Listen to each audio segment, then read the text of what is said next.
Hello friends, welcome back to this lecture series in aerodynamics.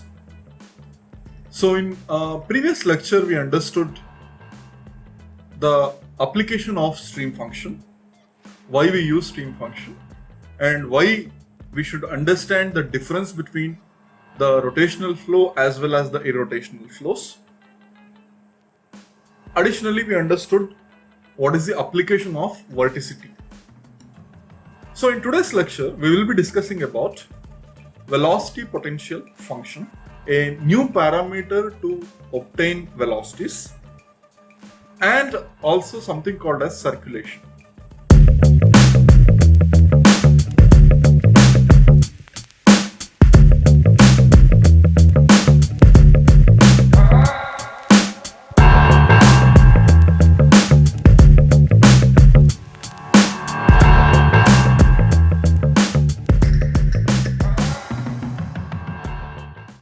So we'll try to understand and get the idea of what velocity potential function is, what circulation is, and I strongly suggest to watch the previous lecture before watching this because there are few concepts which are related to the previous lecture.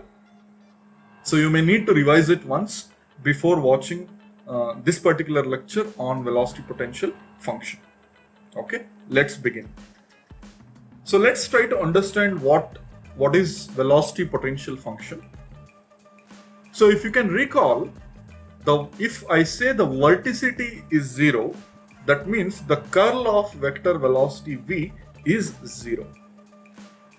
Now we know that from vector identities, the curl of gradient of a scalar function is 0 or nothing but if I apply the curl to a gradient of a vector, that answer will be 0, right?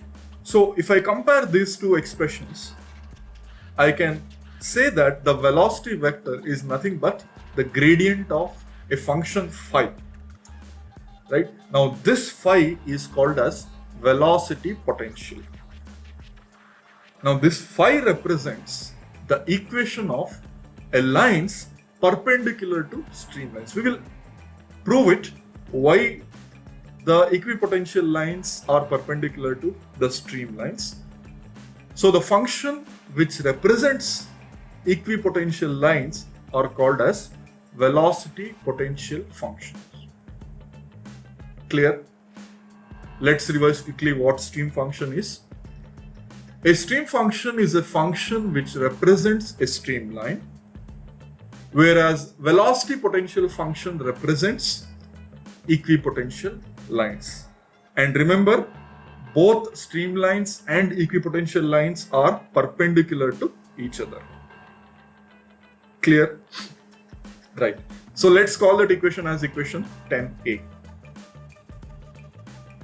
Now, if I substitute the values of velocity vector on the left hand side and applying the gradient for the function phi on the right hand side, I get ui plus vj plus wk is equal to dou phi by dou x, dou phi by dou y plus dou phi by dou z in respect x, y and z direction respectively.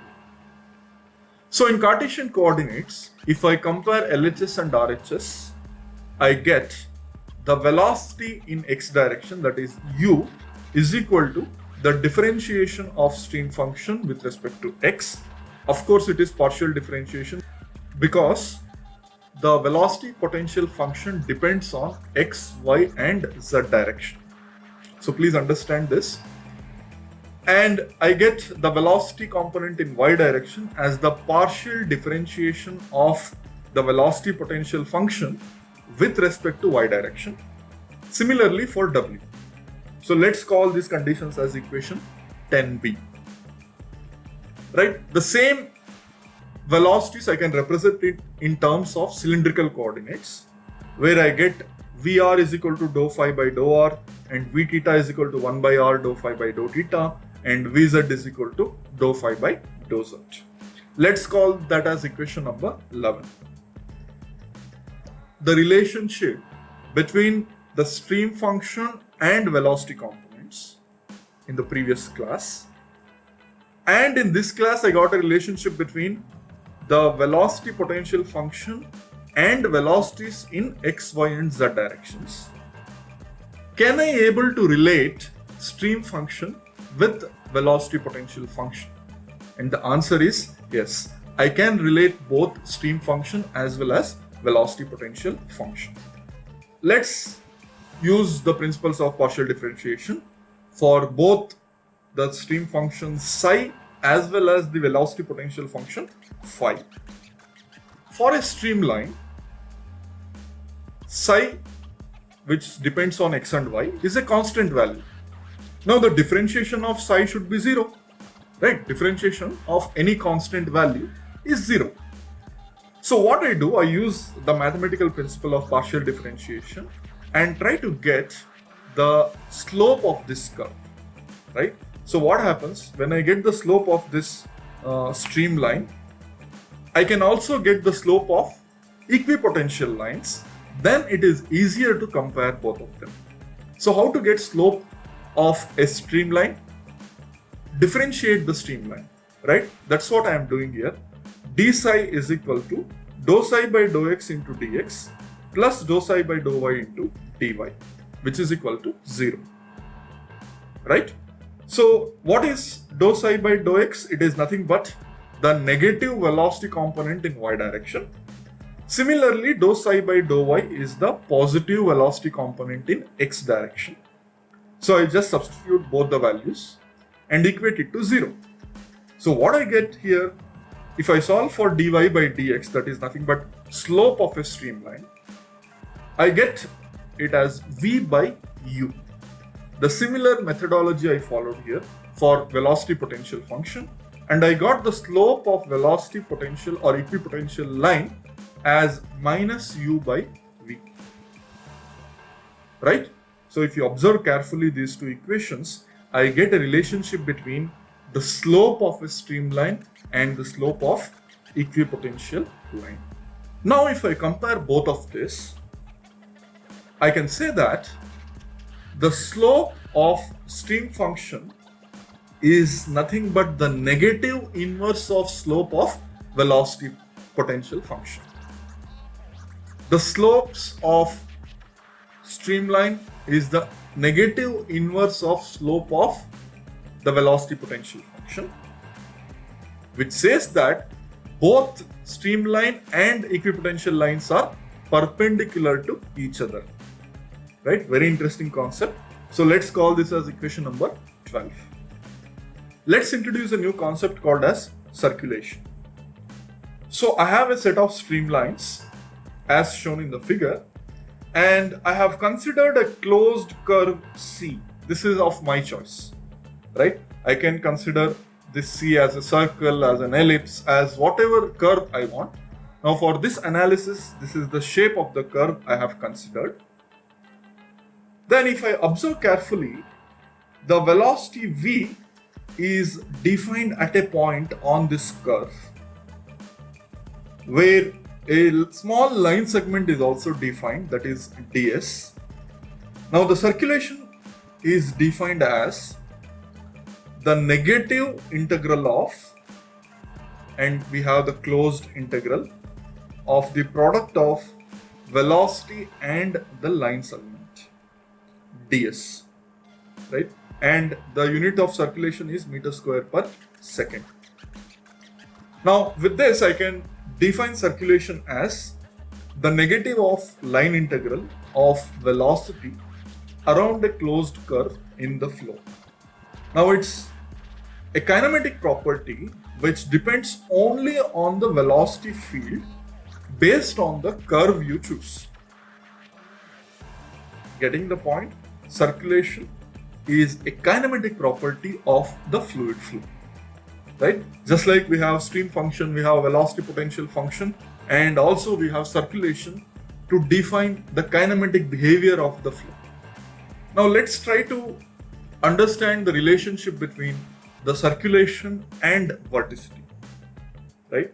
So this I use the Stokes theorem in mathematics, in integral calculus to be specific, and try to get the relationship between the circulation and vorticity. So we have the definition of circulation as the negative line integral of velocity for a closed curve C. Now I am going to replace the line integral into the surface integral using, of course, the Stokes theorem, and the velocity component as curl of velocity vector ds. Now with this I transformed the line integral into the surface integral. Also we got a relationship between the circulation and vorticity, which is nothing but curl of velocity vector, right? Hence the circulation about a curve C is equal to the vorticity integrated over any open surface bounded by the curve C. So this is the relationship between circulation and vorticity. So let's try to understand the circulation, the concept of circulation with the help of a problem. So the problem is like this. Consider a velocity field. We are going to take the same velocity fields what we discussed in the previous problem. U is equal to y by x square plus y square and v is equal to minus x by x square plus y square. So here we have to calculate the circulation around a circular path of radius 5 meter, assuming that u and v are given in meter per second. Because the given path is circular, I understand that it is easier to solve if I convert the velocity vectors into its radial forms, right? So what I'm going to do is I will substitute x is equal to r cos theta and y is equal to r sin theta, which means I am converting the Cartesian coordinates into polar coordinates, right? So if I substitute this, I get the value of u as sin theta by r and v as minus cos theta by r, right? Also we have vr, that is the radial velocity, as u cos theta plus v sin theta, and the velocity in sweeping the angle theta is minus u sin theta plus v cos theta, right? With these initial calculations, let's move on. So once we convert the linear velocity components, that is u and v, into its radial counterparts, substitute these values in both vr and v theta.